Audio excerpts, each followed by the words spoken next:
So not only would it be a cool thing to do, but I reckon it will also bring in some big bucks. Hello and welcome to the Comedy Driven Life. This is our sixth podcast thing, which is officially what it's called. Today we have a very special guest, Nathan Lange. Hello, Nathan. Hiya. Thanks for having me. I'm going to actually, you know what, I'm a bit picky about the backdrop, but I just want it to look really atmospheric. So there you go. That looks amazing. Loving the it's yellow. It's not stolen, so it's in the picture. Thanks for clarifying that. That's yeah. It's taken 15 minutes to get everything else that was stolen out the way, and now we can commence. So everything you can see is not stolen. That sofa is not stolen. The throw on it, not stolen. And the cabinet, the table, the lamp is on. And the wall, I guess, the wall. I was about to say that your hat might have been stolen, but Andy's wearing his own hat, so it must be a different hat. I like the fact that Nathan and I look like nemesis from a steampunk novel. So imagine towards the end of the podcast, we'll have to have some kind of murderous showdown. Yet to work out which one's the good guy. That's what I was just thinking, yeah. It all will be revealed. Yeah. I guess. What are your hobbies? We'll work out who's the good guy from what your hobbies are. Oh, good, cool. What are your hobbies? I have a 15-year-old baby. I don't have any hobbies anymore. Okay. Yeah, that 15-year-old baby. No, 15. What did I say? 15 months. I'm so drunk.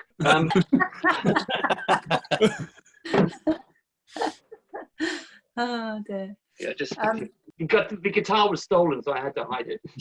Thank you. I appreciate that because it's a clean, no crimes podcast. Oh right, yeah, okay. Yeah, we've been pretty anti-crime. So no crime can be committed on this podcast. Yeah, it's like CSI Zoom at the moment. It's great. All these clues. Yeah. Okay, shall I start with my questions? Yeah. Okay, so if there was a party in your mind, who would be there? Pick either 9 or 3 people. 3 people. 3 people. Correct.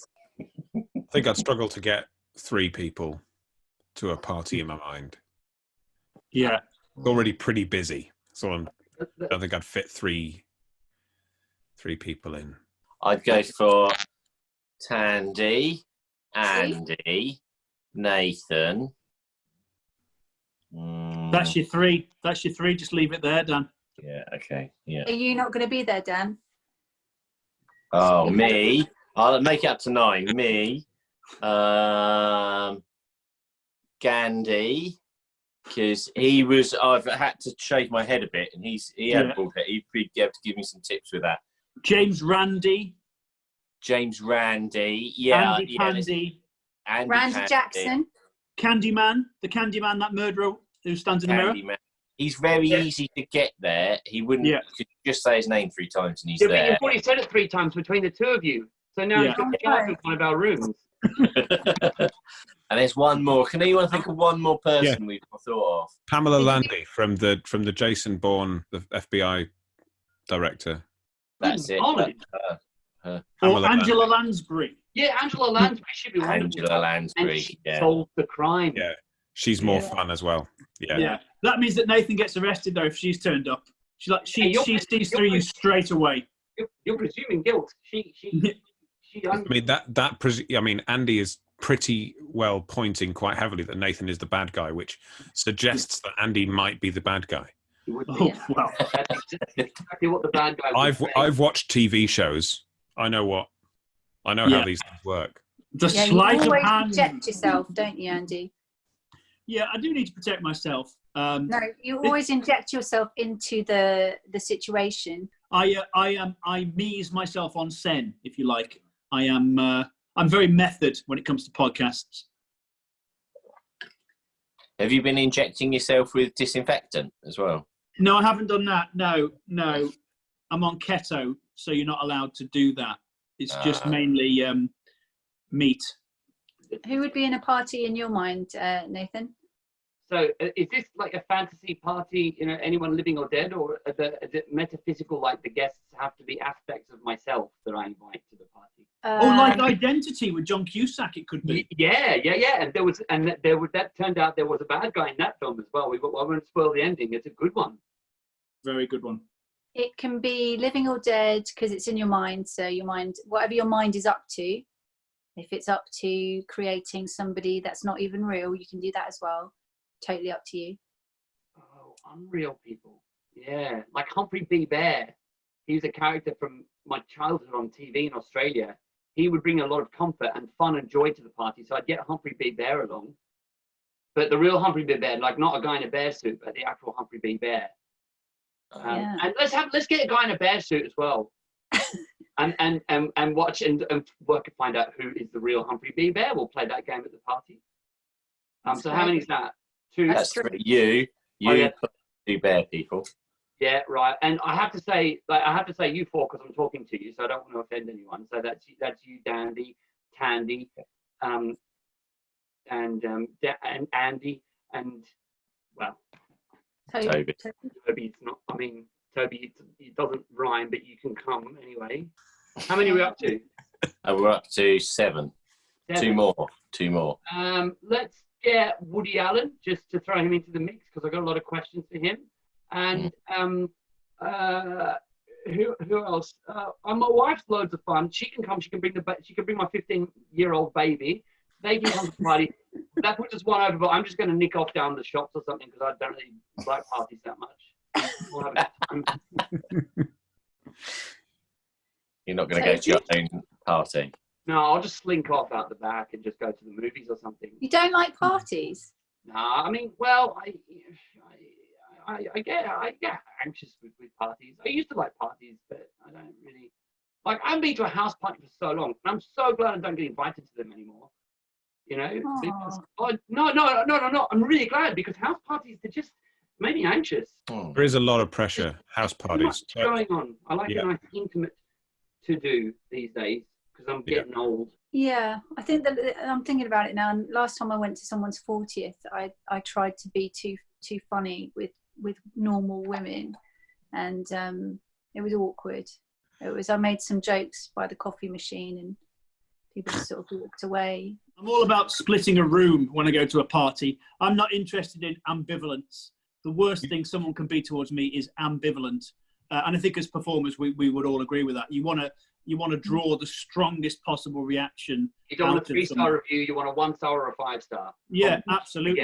Party guest. Would you call yourself, Andy? Would you call yourself like the Moses of parties? I would call myself the Moses of parties. Yes, I would very much split the room as soon as I'm in there. And often I will throw liquid on either side of me to just strengthen that analogy, so people know. Oh, he's coming. He's the Moses character. Again, it's the mise en scène. It's those little hints that the director's putting into the party, just so you know who I'm playing. And then I'll hold up a snake. Yeah.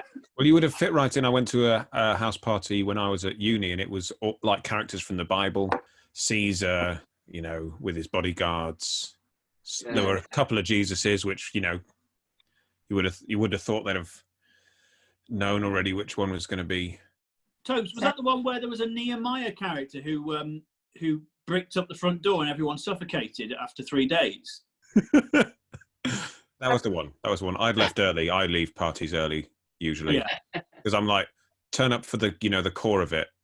You don't want to be the last. You don't want to be left in the last few because you're like, well, if I leave now, people will talk. It's best to turn up when there's so many people there that people are like, was Toby there? Yeah, he was there. But you don't really have to have done anything too memorable. Yeah. You want to leave in the second wave, basically, I think. You don't go early and you don't go right at the end. Because I think if you leave right at the end, there's a chance of you becoming some kind of sacrificial virgin in some sort of ritual. I don't know. I've never stayed to the end of a party, but I imagine that's what happens. Like, it's a bit like the Hunger Games in reverse. If you're the last one there, they slaughter you somehow or sacrifice you to, the Tara Masalata gods or whatever is left over in the kitchen. I don't know. Again, like Nathan, I don't go to parties. Tell you what, I've remembered what I did at that 40th. That was So I was by the coffee machine, and I'd been friends with the lady that turned 40 forever, for like a really long time. So I felt like I could joke with her, but she was really busy making sure that all her like new friends were all happy. And I was just like, oh, the coffee's run out, but I'd really like a coffee. And she sort of heard me saying it as she walked past. She was, oh yeah, I'll get coffee. I'll just fill it up and I'll come back and I'll sort that out. I started being like, yes, slave, get me coffee. Come on. But no one was laughing, and they didn't know me very well. So I just kept calling her like a female dog and just asking her to keep doing stuff for me in the kitchen and get me canapes, and it didn't go down very well. Maybe I just have a 1 in 1 out thing that seems to be working these days. Just introduce that into my mind. Have 3 random people partying in my mind throughout the day. Maybe that's why I've been a bit off this weekend. Soup. Yeah, like that.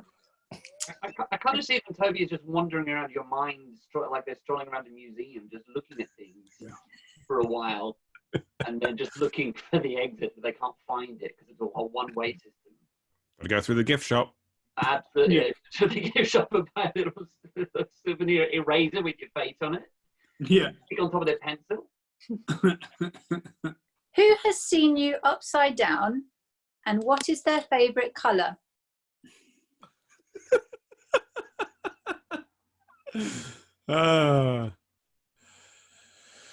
Good question. Nathan. Well, That's not I Nathan. suppose. Well, okay. I was just going to caveat it slightly. Yeah. I mean, technically, the obvious tangent, the real key to this is the kind of Britain-Australia divide. You know, the idea of being on the other side of the world and being upside down. So I would use that as my in here. But, you know, let Nathan talk, of course. I'm just, you know, I don't even have a virtual background. Yeah. But I don't know if you've ever been to Australia, Andy, but it's, everything's strangely and anti-intuitively, everything is the right way up. It's weird. But again, I think you're kind of, you know, you're playing this bad guy role pretty well here, Nathan, to be honest, with your, you know, obvious lies.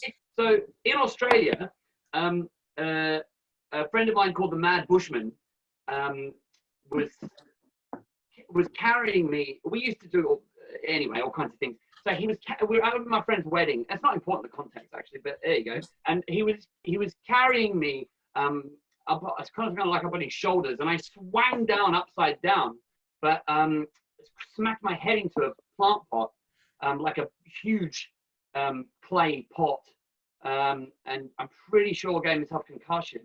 So then I was just kind of hanging limply from his arms, and he's like, "Oh man, I was about to plant you in the plant pot. What the hell were you thinking?" I just tried to launch myself back and cracked. So he's seen me upside down in those circumstances, and he's a tripper. His favorite color is just like a psychedelic wheel. I mean, it's a good choice of color.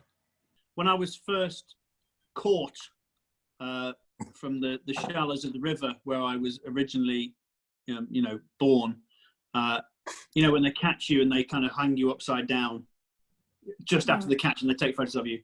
The fisherman who did that was called Clive, and his favourite colour, as I remember, was magenta. I mean, obviously my ears were full of water at the time, but Clive magenta. Is that right? Have I got the right answer? Clive magenta. Yes, that's right. That well done. Was the question who's seen you upside down? Yes. And what's their favourite colour? So it's anyone that could have seen me upside down. Yeah. No, it's who's one person. Who's that one person that's seen you upside down? Truly seen you upside down. Yeah, truly, not like half. True upside down self. Practiced handstands. Well, there's no need to show off. When I was like 9 in my shared bedroom with my older brother. I don't know red. Okay. Okay. And Dan, what's yours? Because of Sheffield United, because he's Sheffield United. Because we grew up in Sheffield, and everyone I knew supported Sheffield Wednesday. And then as soon as he moved to London, he changed to Sheffield United and pretended that he always had, but he didn't. He definitely didn't. But if you asked him now, he'd say his favourite colour was red, but it was obviously blue. You know, in England how we say "oh sugar." In Colombia they say "ay miércoles," which means Wednesday. What if Wednesday's just a bit balmy though, or kind of humid without being actually wet? What happens then? Thursday. Just skip it. Just skip straight to Thursday. What's your? That would be you and blue. Yes. Yeah. Well done. And what's yours? What's the answer? What's your answer? You and blue. Yeah. Yep. You answered correctly, because obviously if you've seen Dan upside down, yeah, he's seen you upside down at the same time. Andy, yeah. are you? Is there a reason that you're so far away and unengaged? No. Well, can you get a bit closer and be a bit more interesting? Interesting or interested? Both. I was checking my new material file so I could dish out some zingers later on. So look forward to my silence now. Nothing to say. Thank you. Maybe Andy, maybe do that before we start recording next time. That might help the atmosphere a little bit. I mean, there was probably about. Have I not shown you my list of things that I've done today? I am very professional. There was about 15 minutes of Nathan desperately trying to sort out how he might look on camera. You could have done it then.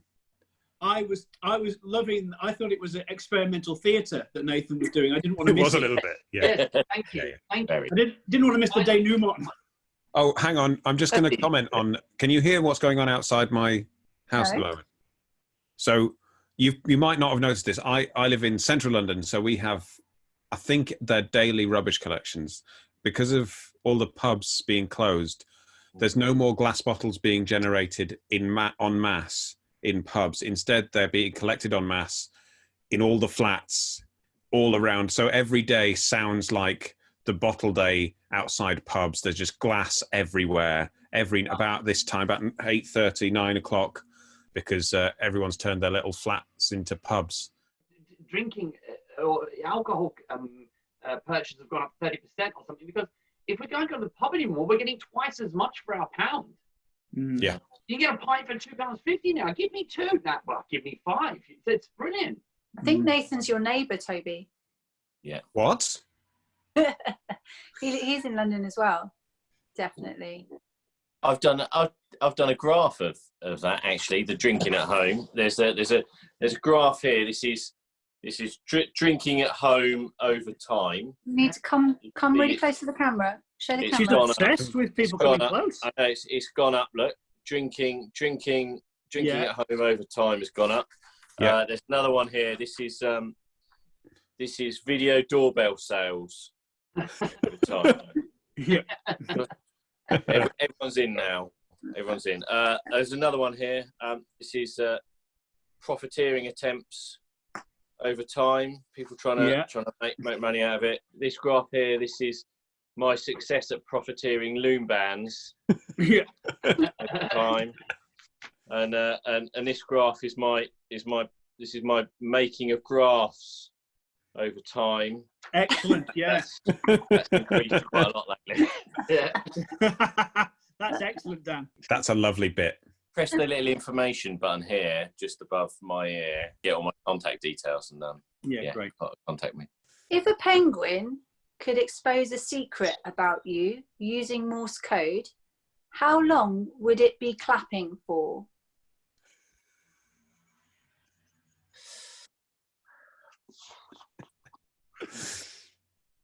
I'm going to go with 3 again, I think. Yeah. 3 what? 3? It wouldn't be long. It would be 3 claps. short for me. because all he needs to clap is he's the good guy. And then everyone would be like, and everyone would look at Nathan and say, I knew it. I knew it. He's really going for this, isn't he? He's really gone after you, Nathan. You'll make him clap that under duress. You'll hold him.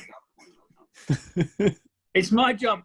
Tandy has decided it's my job, or she's allocated this to me, that I'm horrible to all the guests. I don't think I am really horrible to guests.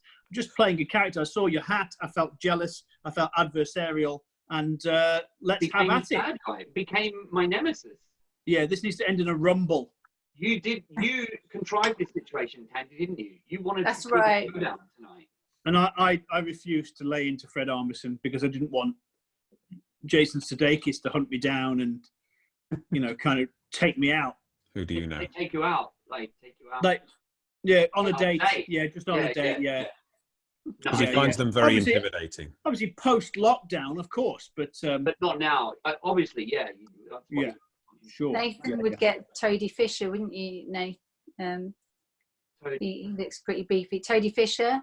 Is it Toady Fisher? Is that his name? Yeah. Toady. Toadfish. Just Toadfish. He probably got that. I don't know. Making up a whole new name for him now. Toady Fisher. Can I say? Oh, that guy.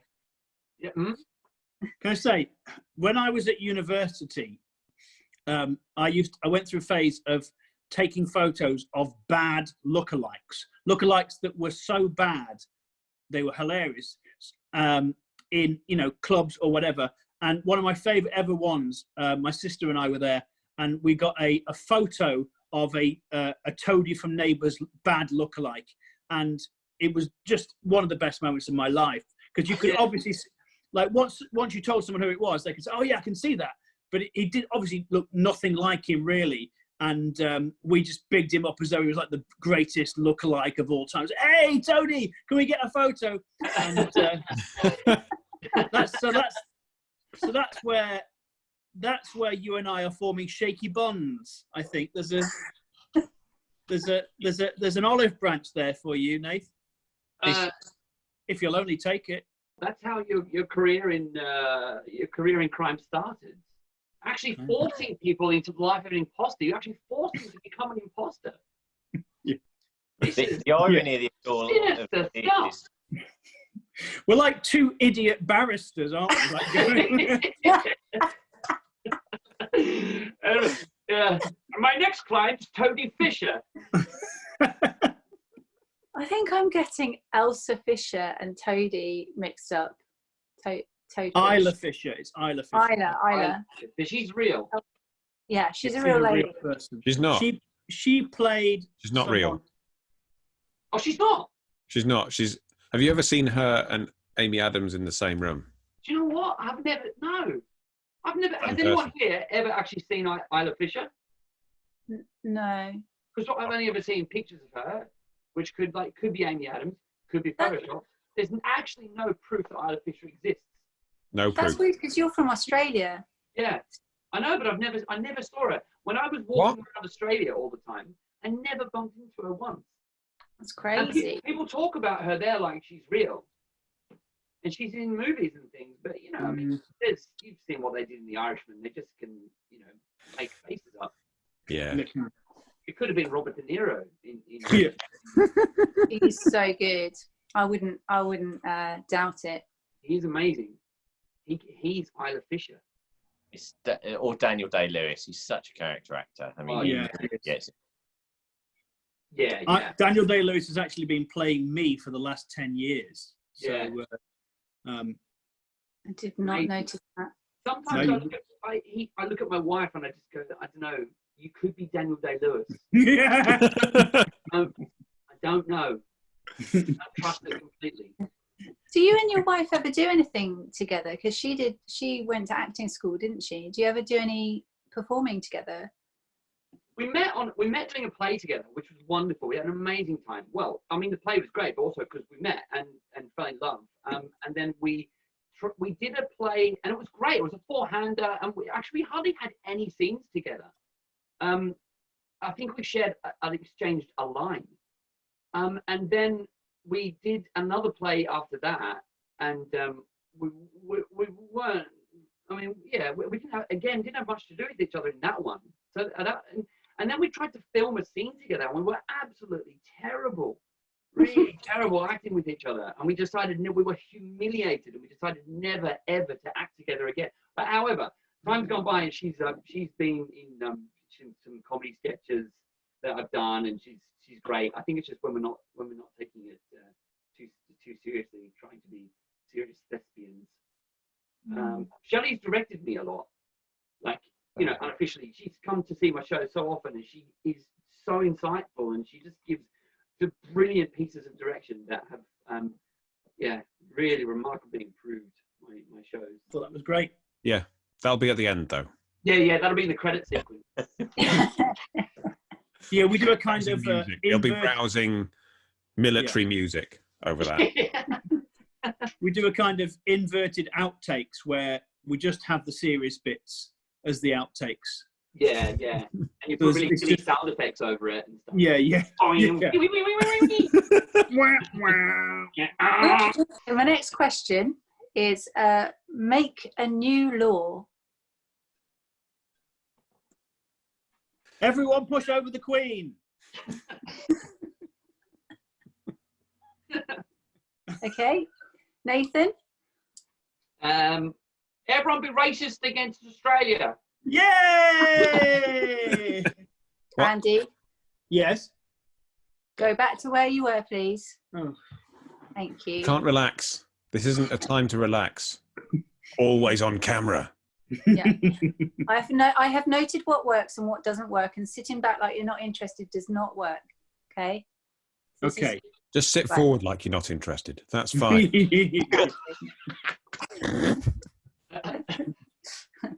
you think that there is when you're on Zoom, do you think that there's a kind of distance to the camera where you look your best, like an optimum distance?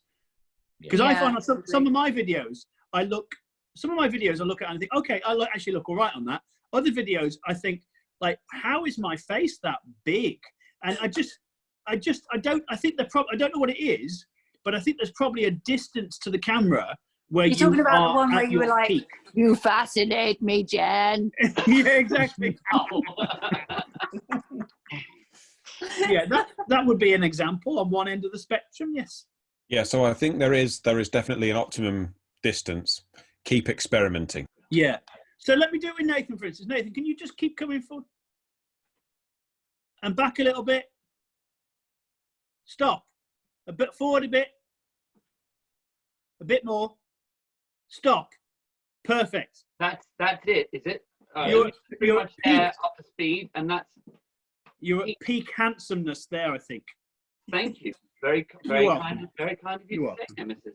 See, I think what we're seeing here is the fact that it's not a typical steampunk movie, but that Andy and Nathan are actually both goodies, and this is a buddy movie, and I'm the baddie. Oh, and Yeah. we antagonize each other like in Bad Boys. Yeah, but you don't realise. Yeah. Neither of you realise that the other one is also a goodie, and you think the other one is the baddie, and then at the end, like in Me, Myself, and Irene. Yeah. Yeah. Or the Breakfast Club, where, like, you know, the enemies slowly become friends, and again, in the end, it turns out that Dan is the bad guy. So there's a lot of text. It's very rich. 5 stars. 5 stars. Yeah. 5 stars. Nathan, can you do yours again about because did you choose something to do with racism? I think I'd like to maybe change that answer now. Okay, make a new law, Nathan Lange. make a new law. I committed treason in mine, though, just to let you know. That was treason. Fair enough. Yeah. So That's a safe subject. Just remember that. Yeah. That will not. Because she's not watching.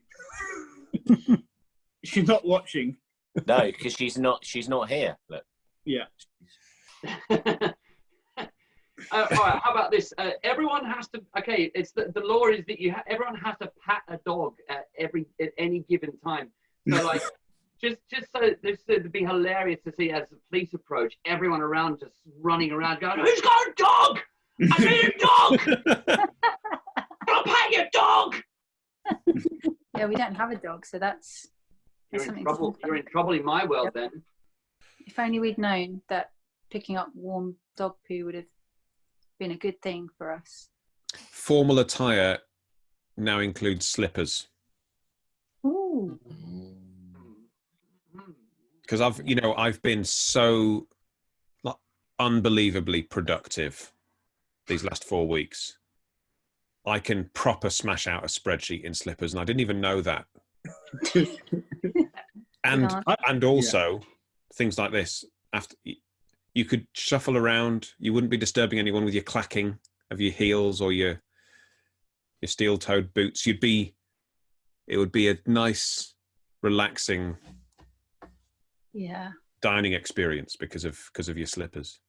Nothing worse than when there's a woman walking behind you really fast with really clippy cloppy shoes, isn't it? So aggressive. And just keep trying to go faster, and in the end you're like, all right. Then it turns out it's the Queen.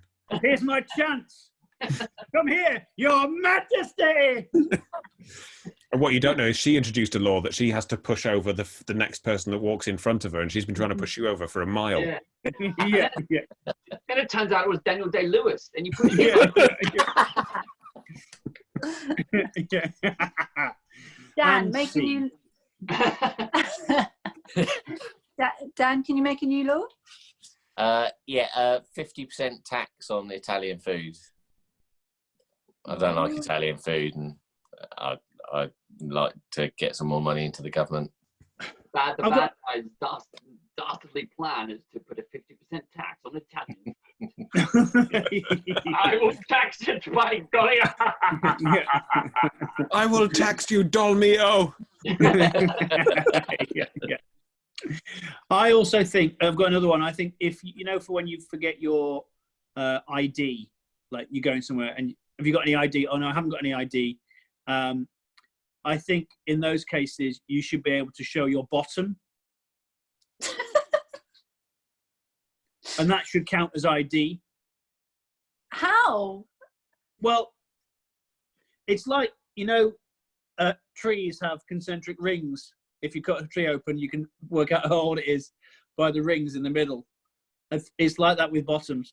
Oh no, you don't have How many to. rings you've got? Right. So I thought you were going to go with you should, if you forget your ID and you did ID for one, you get one free pass. That's what I thought you were going to go. No, but I went in a very different direction. You went in a very different direction, and then you came back with. But then if you cut a tree open, you find out. So it sounds like it is just one free pass because they're gonna chop your. Is that what it's? What I'm saying is nature finds a way. I think is what I'm saying is, and like if there are, you can like for instance, you don't look at me and think he's 18. No one looks at me and thinks he's 18. And there are other ways the body has. For instance, if you pull apart someone's bottom, you can gauge. I promise you. I know, like it's not. This is it's not in the academic journals, but this is something that I'm passionate about. Andy, I think I think this whole bit is going to get cut. That's what's No.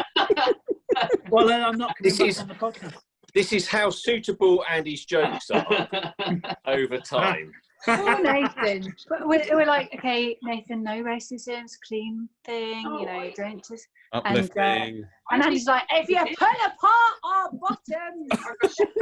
Spread my cheeks to get into a bar. But I like what you're saying there because the bottom doesn't lie, just like nature. Your bottom cannot lie. Yeah, the bottom never lies. The bottom never lies. The bottom never lies. I'm writing that down. The bottom never lies. The truth is on and in your bum. Yeah. That's the slogan for the campaign. Wow. I did not see this day going like this. And you can actually use the theme tune from Tomorrow Never Dies because it's got the same beat. The bottom never lies. And the little graphic that like comes across. It's not what comes out, which also never lies. I mean, we all look at it because it's a health indicator. This podcast is going to be about 5 minutes long. You do realise that, don't you? The bottom never lies. Right, new question. Dan, this is a graph about how many views we get after we change the title to The Bottom Never Lies.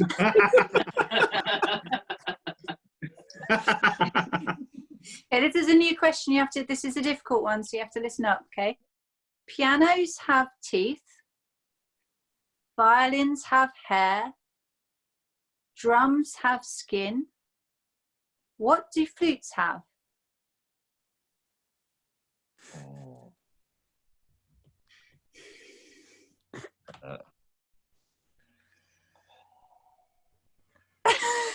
Andy, you go for Andy's googling it. Let's distract everyone from Andy's thing while he googles it and gets us the answer. Maybe the answer's in the new material folder. Yeah, I've got something on this. Yeah, finally, my chance. Flutes. Flutes have noses. Flutes have bottoms. Bottoms, yeah. I've got. Why didn't I think of that? Flutes have lips. Mm. I'm going to go and get a drink while you're thinking about this one. Flutes have a elevated sense of self-esteem. Yeah. Sorry, you ever been at a party with a flute? Oh, yeah. No. Well, you don't want to be. I think one did come to the party in my mind at one point. They signed the visitors book, but never met them. Yeah. Once the flute comes out, it's no longer a party. Yeah. I've not been posh enough to go to them with flutes. It's only been recorders at the ones I've been to. Yeah. Tin whistle. Does anyone else want a drink while I'm making one? Yes, I would like one. Would everyone else like a drink? Yeah. What are you making? Yeah, I mean, whatever. Single malt. Yeah, single malt. Yeah, just a single malt would join you. I don't know. I'd love a single malt. Yeah, whiskey. Old-fashioned with single malt. I'm drinking a pint of lime cordial. A stein of lime cordial. Very refreshing. Oh, beautiful. Yeah. Is this the night a week that you'd normally go to the pub and have lime cordial? Yeah.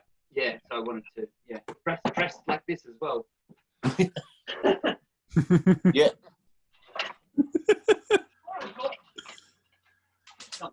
That's an amazing matador costume. Is it a matador jacket? It could be a matador. It could be. Hang on. It could be a matador with a green. There we go. Oh, that's great. Oh, yeah. Yeah. Oh. And for later on, Tandy can use that green screen to put something terrible on there. Yeah, like a bull. Yeah. He's waving a bull. He's waving a bull. Got it wrong. Yeah. Superimpose a hang bull. on, let me just. I've got a picture of my bottom on my photo. I'll just send that to you straight away. Do you want to know the answer? Do you want to know the answer to Yes, please. What do flutes have? Yes. Wind.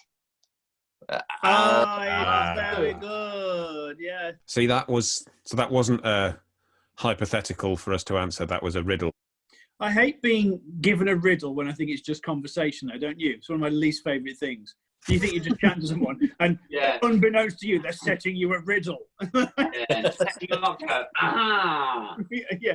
It's like, there are people queuing behind me. I just want to pay for my shopping and go, really. Not until you have answered these questions 3. Hey, Dan, I've got a recorder so we can pretend we're at one of your discount parties.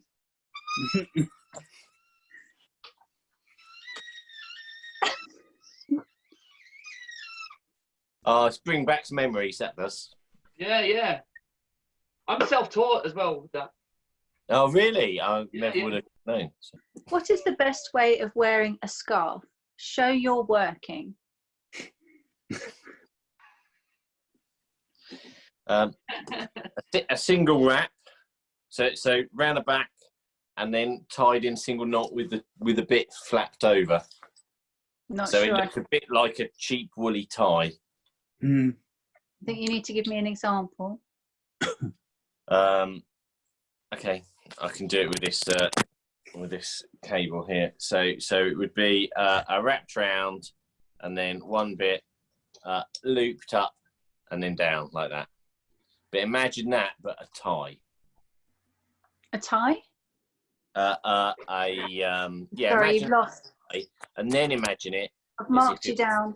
You said tie. It was about a scarf. Next. It's harsh marking. Tied tightly around your ankles, like damsels on train tracks in the golden age of Hollywood. I like that one. Yeah. Yeah. Okay. Right. All I've got to demonstrate with is this finger puppet badger. So we'll just say that the badger is the scarf. Beautiful. And it's not. Let's say the tail. The tail is the scarf. The badger's a badger, but the tail is a scarf. Yeah. Yeah. That's not.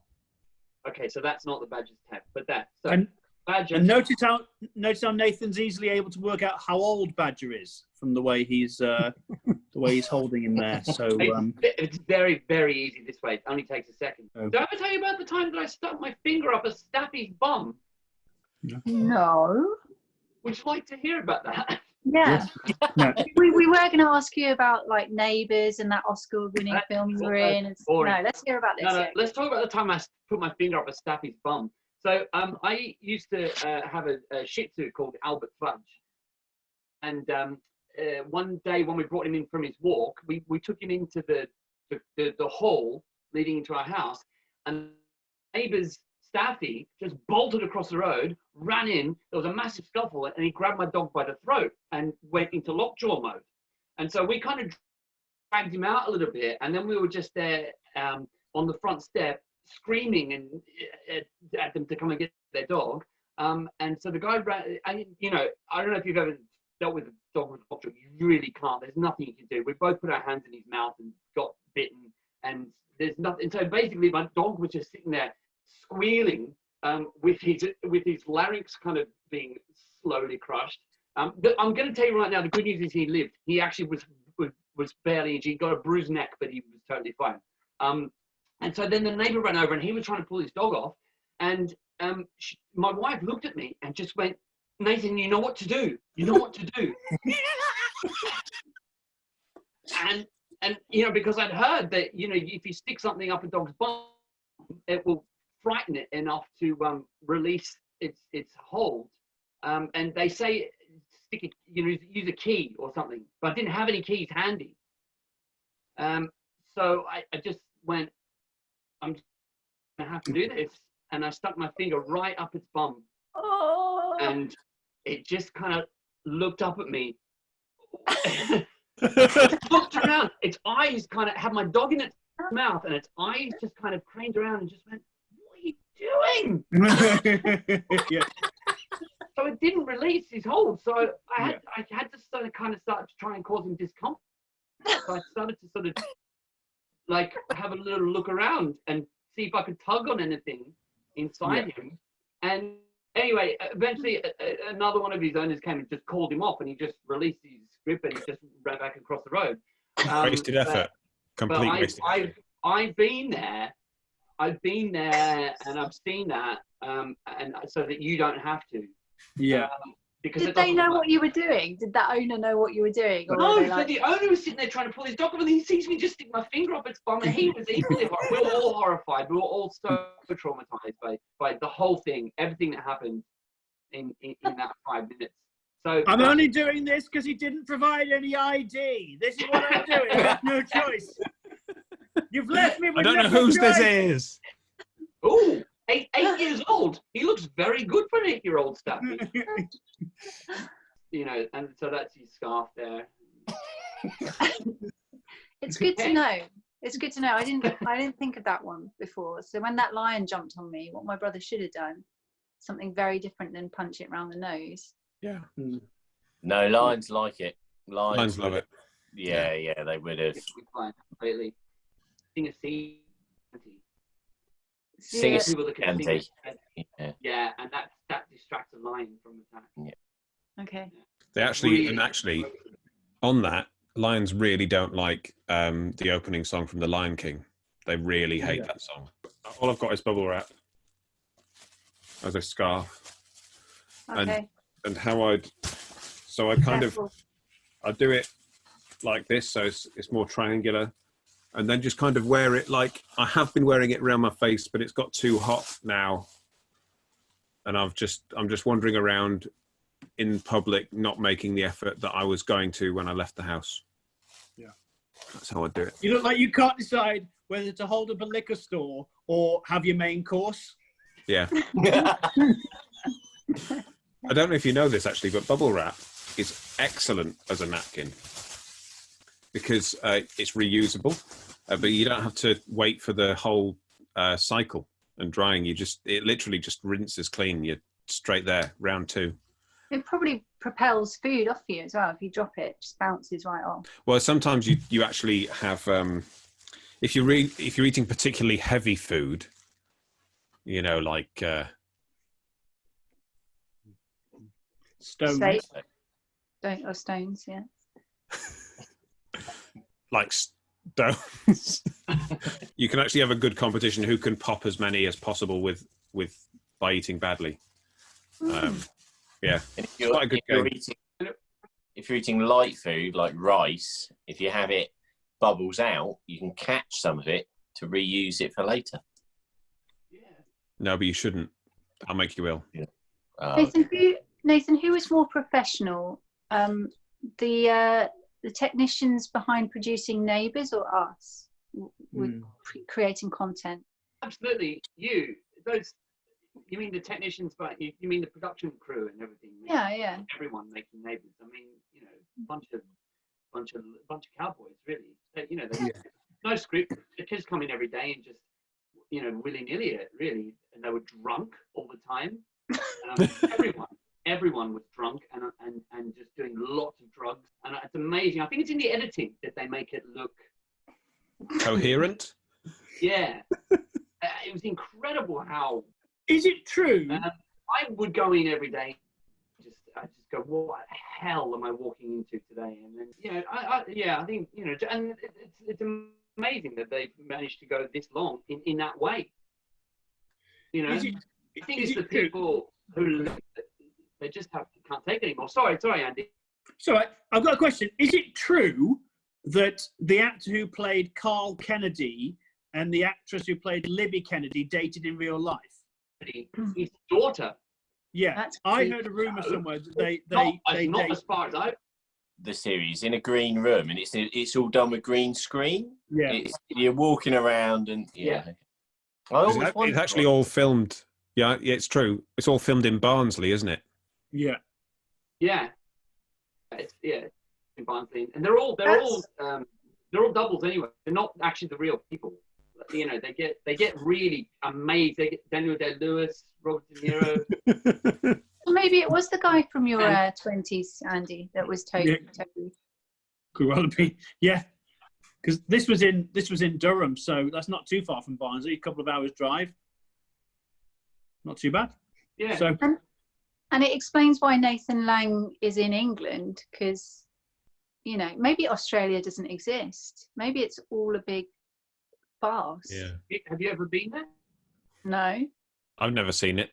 Okay. I've never seen Australia in the same room. Yeah. In the same room as Greenland. We're getting onto flat Earth theory here, that Australia is actually just a country somewhere, an island somewhere with a load of actors. It's not even an island somewhere. It's just totally made up. The news stories, the bushfire stories, they did that. The Tories did that to distract us. Yeah, makes sense. Do you know anyone that was affected by the fires? They didn't have it. I'm saying I'm a bushfire denier. Yeah. They didn't have it. It's not a real place, and it didn't happen. Is that a particularly unpopular stance to take, or are you? I imagine so. Yes. You might have to edit that out. Can I just say? I'd say keep it in for a bit, test the reaction, and then maybe take it out. In fact, if you could just put that clip on its own out, see what the reaction is, and then if the reaction is good, put it in context. If not, just leave it. Yeah. This is the reaction amongst Australians to Nathan's last comment. Yeah. That particular chart, you can put Tandy. You can put that bit in many times throughout the. If I just do one that can be put in at any time. So this is our viewers' reactions to Andy's last comment over time. Let me give you an option if that doesn't work. So I've given you the bushfire denier response. I'll give you an option to see which one edits in better. So, yeah, Nathan, do you know anyone who was affected by the fires in Australia? Tandy, we were all affected by the bushfires. Mm. Yeah, so you got that option as well. Yeah. This is. I was going to do something completely different. I better not. You were going to do something. No, you go. This is just a bit I've been doing every time, Nathan. Feel free to pretend this didn't happen. I finished Google Maps. Nice. Weekend. Yeah. Right, yeah. Walked the entire Google Street View. Yeah. Over the entire world. Yeah. Social distancing is actually really uncomfortable at certain points. Yeah. Just to warn you, especially outside it's not even that far away. There's a little corner shop, tons of people crowding the Google streets. So just be careful. Be careful out there, everyone. You did it like with yourself, not with your eyes. Well, how else would you? Just did it. You could just look, couldn't you? You could just look and do the whole thing. I walked the whole thing. Wow, you could have done it with your eyes. Yeah. Yeah. Nathan, how did you first get your role on Neighbours? How was it? Yeah. How did you get your first role on Neighbours? Oh, that's the old Pinhead. Eh? Yes. Well, I'll tell you a very funny story, Dan. I was luncheoning with the casting director of Neighbours, Jan Russ, at the time. And she just happened to mention in passing that she wanted to find a place for me. She respected my work and wanted to find a place for me. She said, I'll have a talk to the writing team. They were obviously all drunk. And they just popped me into an app. I said, Jan, I'll just do one app. I think that's all I've got. What can I say? The feedback from the public was just so overwhelmingly good. They just forced to bring it back again and again. And then one day they dumped me. I have no idea why. But one day I'll find out. When I write my memoirs, I'll be sorry. But actually, there's nothing funny in this story. It's just like I was doing like weekend acting classes, and our teacher took us to Ballarat, which is like a couple of hours out of Melbourne, to do this like a talent competition. We all entered into different categories, and so we just did it. And I thought I was absolutely rubbish. And we went home, and then one of the judges in my category was the casting director for Neighbours, and I came third. And she went, I'll give you a line on Neighbours. So they gave me a line. And my first line was I had to walk up basketball cards and distract Billy from talking to someone. And I walked up to him and said, hey, Billy, check these out. That was my first line. What an inauspicious line that was. And that's now your catchphrase, isn't it? Catchphrase. Yeah. Every episode, at least at one point, Pinhead would say, "Hey Billy, check these out." Yeah.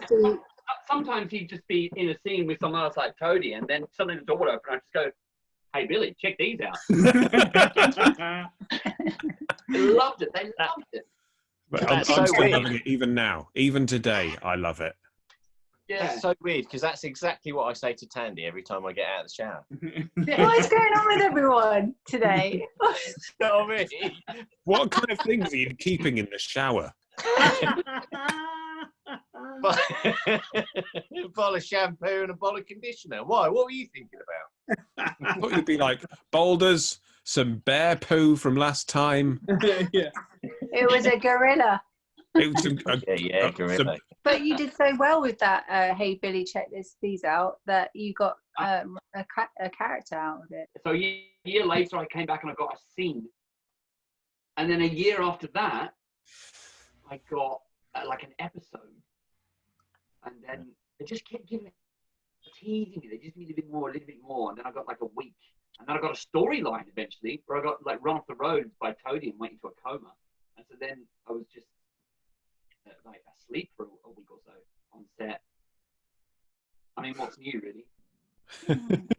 What would you do when it came out onto TV? Would you sit at home with your family and watch it? Would you get to see it before it came out? Remember, I think I watched it. I think I recorded it because I always for posterity, but also like I wanted to. Yeah, I wanted. It's painful. But you got to watch yourself to know what you're doing and how to be better next time. So I would put myself to the agony of examining it. What about the film that you flew down from Edinburgh partway through to be part of? Oh, the favourite. Yeah, wow. How did it wig every day? The wig got bigger and bigger and bigger. About 10 years ago now, a friend of mine went on the Weakest Link, and he had a watch party because obviously they pre-film it and then they screen it. And so he had a watch party for when it was live on, or shown on BBC One. So he got loads of his mates around. I went round, loads of his mates around, and he wouldn't tell us how he'd done. Obviously, there's 15 contestants. He wouldn't tell us how he'd done. And he got all these snacks and stuff. We all sat down, and he went out first. He was the weakest link. First, he was at the weakest of the weakest links, and like we were saying. Like, why have you got us all around here if you knew you've done so badly? He said, "Oh, you just never know how they edit it." Well, what are they going to do? Like, oh, by the way, he accidentally won. No.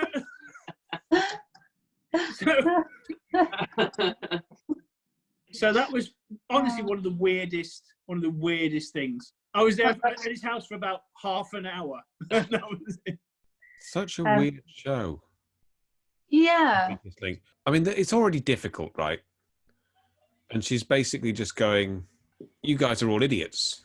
Yeah. Right? Do you think he's really nice in real life? No. I've heard that she might be.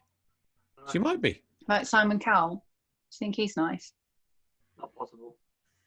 I don't want to pontificate on That's true. people are in real life. Yeah, I prefer to take them at the edit. Yeah, sorry. I don't know why I started judging people suddenly. Yeah. I'm so judgy.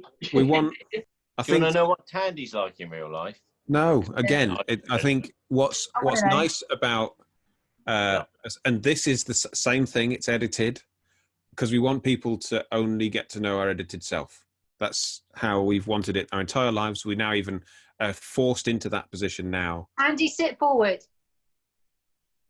Carry on, Toby. And I think that we need to keep that up. So yeah. I was about to ask you, Nathan, what if you met Olivia Colman, what she might be like, but I'm actually afraid. She has a reputation of just being the nicest, actor in the industry in the UK, and in my experience, that's got to be absolute true. She was so lovely, and she had time for everyone. For a quick chat, and she just treated everyone so well on set, and she just exuded joy to be there all the time, and she was very, very humble and just genuinely lovely. There was no kind of star treatment on set. That was pretty cool. And how did that experience change you as a person, Nathan? Oh, I became a complete egomaniac after, We can call you Olivia if you'd prefer. That makes it. That might help me get into if it was Olivia Colman. I can't. It could have been Daniel Lewis. Yeah.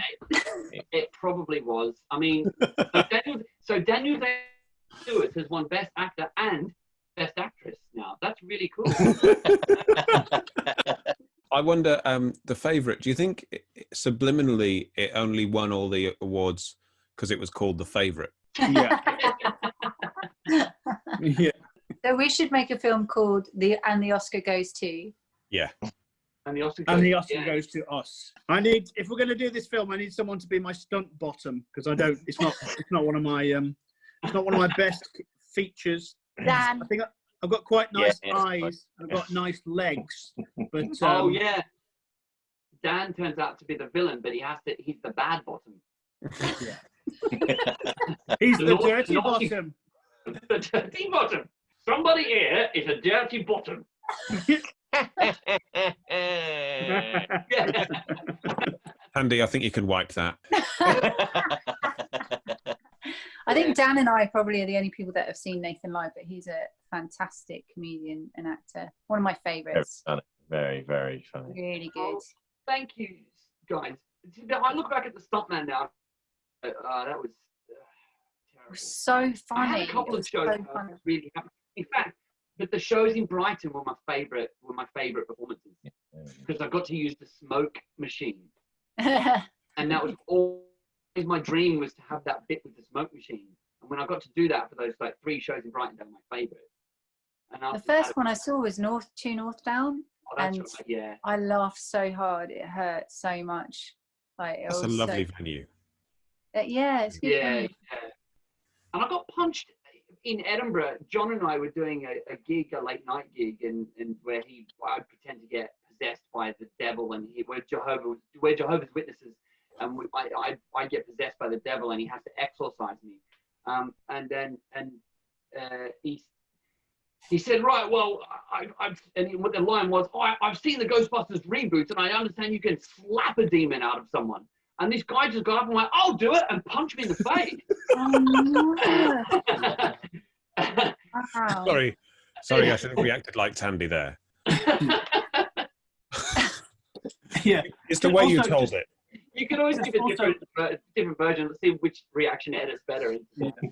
I do have one note on that, actually, Nathan. Just to let you know, Jehovah's Witnesses wouldn't believe in the demonic in that way. They wouldn't be looking to cast out a demon. They're cessationist in terms of spiritual gifts. They don't believe that spiritual gifts are for today, so they wouldn't really believe in demonic possession. I just want to offer that as a note in case you do it again. There were a few holes in that sketch. Yeah. I'm sure some of them are forgivable, but I think it was funny enough. enough. It was funny enough that you just went with it. They were so ridiculous. I'm just glad I wasn't at the show, really, because I would have raised a hand. Yeah. Your heckles would have been factual and really and theological. To come back to. Best heckles are always factual and theological. I'm sorry, I really can't take this. The scriptures do not hold up to that. I have to leave.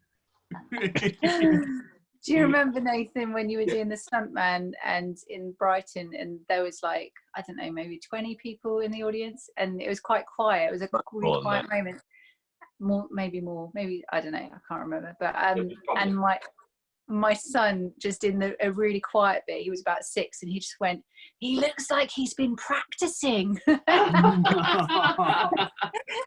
Oh, if only Steve Bennett from Chorlton had been even half that kind. Yeah. My first ever Chorlton review in 2005, Steve Bennett said, Kind has a powerful enough delivery, which is basically a way of saying he knows how to talk. Like he's able to speak. That's good for him. Did he slaughter you, or did he? Was it that time? Yeah. So I've only had him review. He's reviewed both my books and 2 very early shows I did. He didn't really like my stand-up, but he liked my books. So I got a really nice review for my first book, Stand Up and Deliver. Right. He gave me a really nice review for that. The Gig Delusion, which was the sequel, he didn't like that as much, even though I think it's a better book. But no, I haven't been reviewed by him as a stand-up in over a decade. But I just don't think he'd like me. I don't think he likes the sort of stuff that I do, really. So, but yeah. I don't go around reviewing his life. I'd give him maximum 2 stars. Yeah. I've reviewed myself maybe 5-6 times, and I'm quite harsh. really. Are you confusing this with your self-assessment that you have to do every year? That's not the same thing. Oh yeah, sorry, I was doing a personal improvement plan. I was all set to do Edinburgh this year, so it was gonna be my first show in sunny Edinburgh. That might have meant a first review by someone that wasn't a mate. Yeah. We'll have to give it another 18 months, I guess. How are you feeling about not going? I suppose because I've never been, so I don't even know. It would be my first time going, and I'd be putting on a show. So I have no idea what I'm not missing. What I'm missing. Are you putting on a show now? Are you pretending that you have no feelings about it when actually you're deeply. I'm pretty gutted. I just actually got an email last night to say that the Angel Gabriel has been right. Yeah. Postponed though, not postponed. It's not cancelled. It's just not. It's on hold until they can get things running. Is that Angel at the Bill Murray? Yeah, the Bill Murray. So, and actually, we should probably do a shout out to them because they are in dire straits and want everyone to buy them a cup of tea on Patreon or something to make sure that they can survive and carry on when the lockdown lifts. So I'm clapping for them on Thursday night. That's right. We'll all be clapping for the NHS and for Angel Comedy Club. Yeah. What we'll be doing. do some. Love them. Well done, Barry. Let's do it nice, but let's clap Angel Comedy, heroes of the comedy industry. So Sarah, you're watching.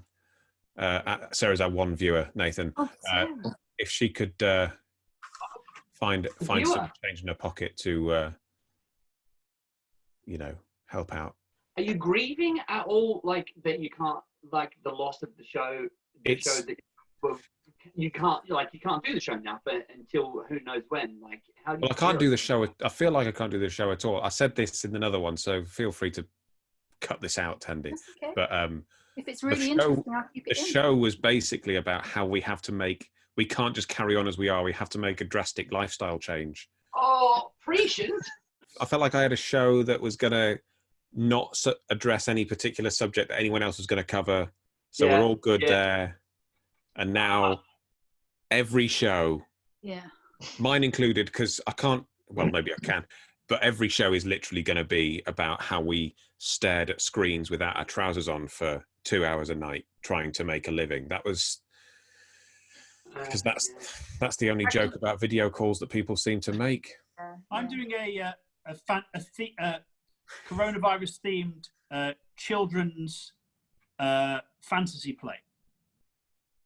It's called Peter Pandemic. So give me the awards. Where are the awards? Give me all the awards. What's your favorite ever review? It doesn't have to be your best review, but your favorite ever sound bite from a review. In fact, it was the first ever show in a project that I'm working on with that actually is being produced by Ben Target and Pope Lonergan, and they put a team together and we do shows in care homes mainly for dementia patients. And so the very first show we were all bricking it because we had no idea what to expect, and it's mad because the things that happen. I mean, there's so many touching moments, but there's so many hilarious moments because the patients in there just come out with some crackers. Best heckles I've ever. The best heckle I had was in that show when. Okay, so in part of my act, I take clothes off basically. It's in it, Tandy. It's got I'm not completely naked, but he's got naked, shorts. Right? He's got beige shorts on. And I said, look, I've got this bit where I could just do this where I strip down. And Pope went, yeah, just go for it. He said, just go for it, mate. See, they'll probably love it. There's a lot of sexual energy in a care home, so just do it. They'll dig it. So I mean, all right. So I got down to that bit, and just as I dropped my strides, the manager of the care home walked and what's he doing? He's standing almost nude. Down and put some clothes on. So Pope had to stop my act and say, Nathan, mate, you're just going to have to get dressed again. So then I had to kind of do a reverse striptease. No. Put this outfit, this onesie back on and zip it up. And it was so humiliating. And then just when I sort of got all my gear back on and went, right, where do we go from here? This old lady down the front who was blind and was like doubled over, and it couldn't see. She just went, "You've lost the plot, mate." So that was the best heckle I got. Because that was true. I had no comeback for that. And you can't come back to like an old blind dementia patient. It's not fair. So I had to let it. So, but then, but Cy Hawkins from The Guardian was there, and he wrote a review of the whole thing. And he had to acknowledge the awkwardness of that situation. But he said that I clearly alarmed the care home manager, and I still used that quote. Clearly alarms the care home manager.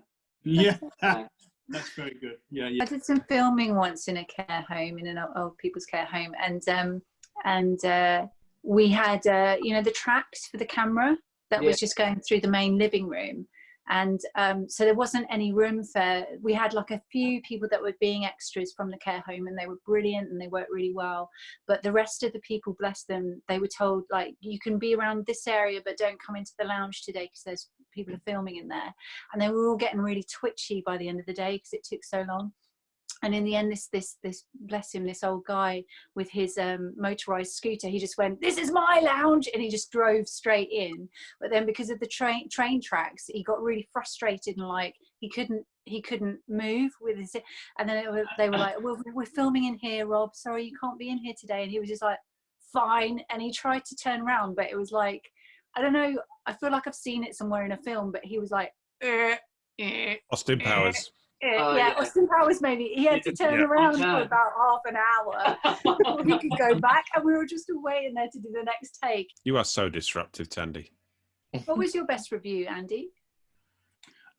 Okay, so best review. It's not a funny one. My best review, my favourite review, was from the Yorkshire Times that said, Andy Kind tosses out comic gems in an almost profligate manner, which I really liked.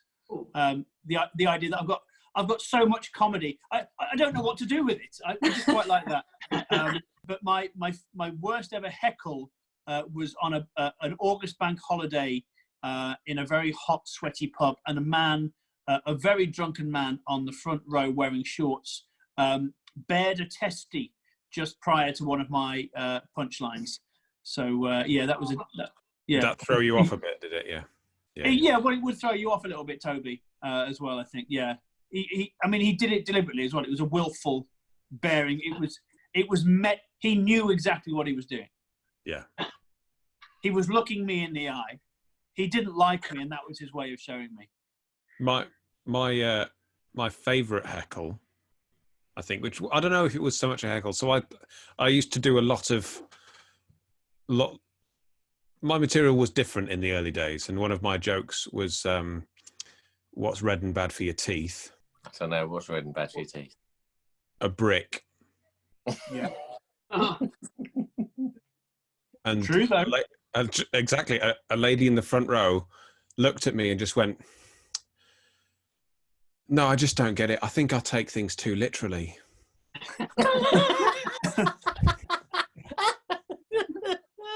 That was literally the most literal joke of the set.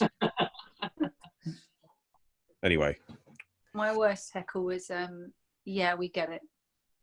Oh dear. Lovely. Thank you so much for giving us your time. Thank you, for Nathan. being Great. No, thank you guys. You're also brilliant at this, and yeah, it's great. It's really inspiring. It's really inspiring that you're doing it, and it's so much fun. And I want to do more stuff now. Thank you. Well, you know, we're going to do some sketch stuff together, aren't we, for our little sketch show? We can still write it. We can still write it. Yes. Yeah, exactly. Yeah, we can write it over Zoom or something. That'd be great. Yeah. Nighttime is my time. Nighttime is my time as well. It's not Dan's time. Dan's a morning person. But, It is my bedtime now. Dan, so are we going to bed? Yeah. Yes, let's go to bed, Toby. We're going to go to bed. We're going to go to bed. Not together. No. Are you going to right. We At have the a same twin time. At the same, yeah. It's a twin room, but separate beds.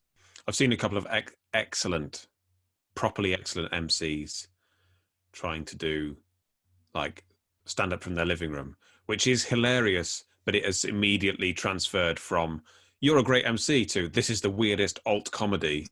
Yeah. I've ever seen. Yeah. Are you doing anything live, Nathan? Oh no, you say this is the second thing you've done.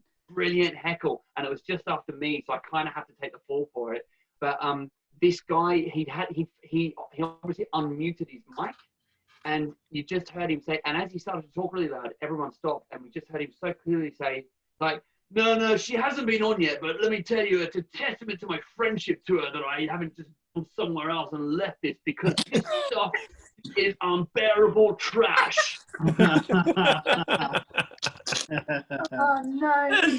Bye, guys. Take Bye, care. Andy. Bye. See you, Bye. Andy. Bye. Thank you, Nathan. Thanks, Nathan. Everyone, Everyone. Dan, bye Dan, bye Toby, Bye. Bye, Nate. bye Tandy. Take care of yourselves. I'm sure it's given everyone something to think about. Reactionary dribble, reactionary dribble.